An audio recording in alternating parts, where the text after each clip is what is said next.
أهلا بكم. اليوم غادي نهضروا على ملعب الرباط.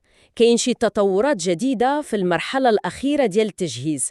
سمعنا على العشب الطبيعي الجديد اللي بداو كيفرشوه، ولكن كاين حتى واحد الجدل على الدروج ديال المدرجات. غادي نحاولوا نفهموا التفاصيل التقنية والهندسية وراء هاد الاختيارات. بالضبط. غادي نغوصوا شوية في التفاصيل، يعني نشوفوا كيفاش كيتفرش العشب وعلاش هاد الدروج مصوبة بهاد الطريقة اللي كتبان ممكن نقولوا غريبة لشي ناس، ونشوفوا شنو هي المعايير اللي كتحكم في هادشي كامل، خصوصا معايير السلامة. إذن نبداو بالعشب. هذه مرحلة مهمة بزاف في الأخر ديال التجهيزات، ياك؟ قالوا باللي هاد العشب عنده مواصفات عالمية.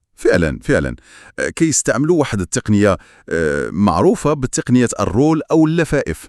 كيجيبوا شرائح ديال العشب طبيعي واجدة مزروعة من قبل، وكيحطوها فوق واحد الطبقة ديال الرملة ومواد أخرى. هذه الطبقة مصوبة بطريقة خاصة باش الجذور تشد دغيا وبشكل صحي، يعني ماشي غير فرش وصافي. فهمت. كيحتاج دقة كبيرة إذن باش السطح يجي مقاد ومزيان للعب.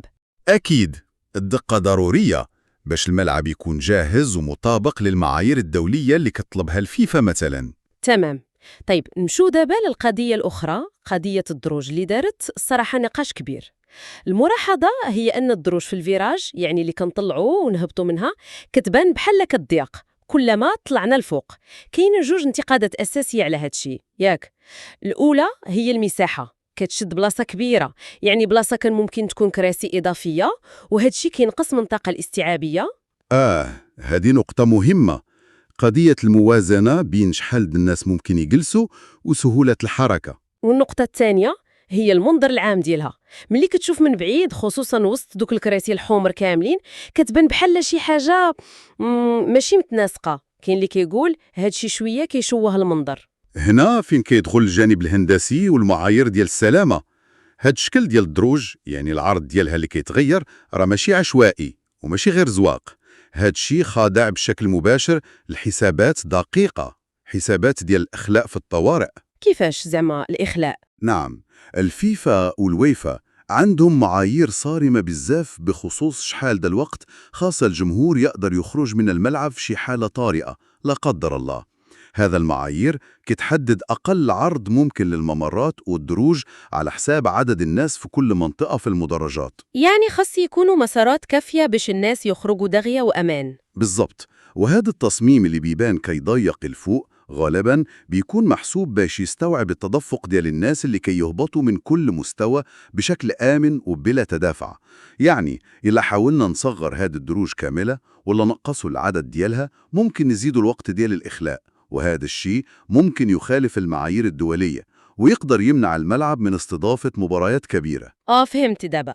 إذن داكشي اللي بيبان لينا حنا كتشويه هو في الحقيقة ممكن نقول ضرورة هندسية باش الملعب يتوافق مع معايير السلامة العالمية. إلى حد كبير نعم، هو حل هندسي مدروس لضمان السلامة أولاً، ولكن هذا ما يعنيش إنه ما كناش حلول أخرى لتحسين المنظر. يعني في التصاميم الحديثة كاين طرق باش نخفف من هذا التأثير البصري. بحال إيش مثلا؟ ممكن مثلا يلعبوا بالألوان، يديروا لون الدروج قريب للون الكراسي باش يندمجوا شوية، أو ممكن يستخدموا تصاميم فيها انحناءات عوض الخطوط المستقيمة الحادة باش المنظر يجي أرطب للعين.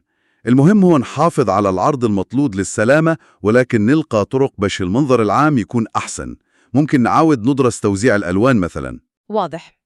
إذن خلاصة القول، شفنا كيفاش عملية فرش العشب الطبيعي كتتم بتقنيات متطورة ودقيقة في ملعب الرباط، وفهمنا علاش الدروج ديال المدرجات وخا كاين عليها نقاش مصممة بهذيك الطريقة الخاصة اللي مرتبطة بمعايير السلامة الدولية الصارمة. يعني كاين واحد التوازن ضروري بين ما هو هندسي وتقني وبين الجمالية. أكيد.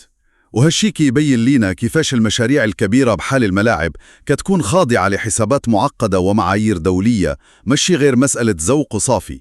الفهم ديال هاد الجوانب كيخلينا نشوف الأمور من زاوية أعمق ونقدروا التحديات الهندسية اللي فيها. وهاد الشي كيخلينا نتساءلوا شحال من مرة كتكون متطلبات السلامة أو الوظيفة مخبية ورا شي تصميم كيبان لينا حنا غريب أو ماشي زوين في شي حوايج كنستعملوها كل نهار.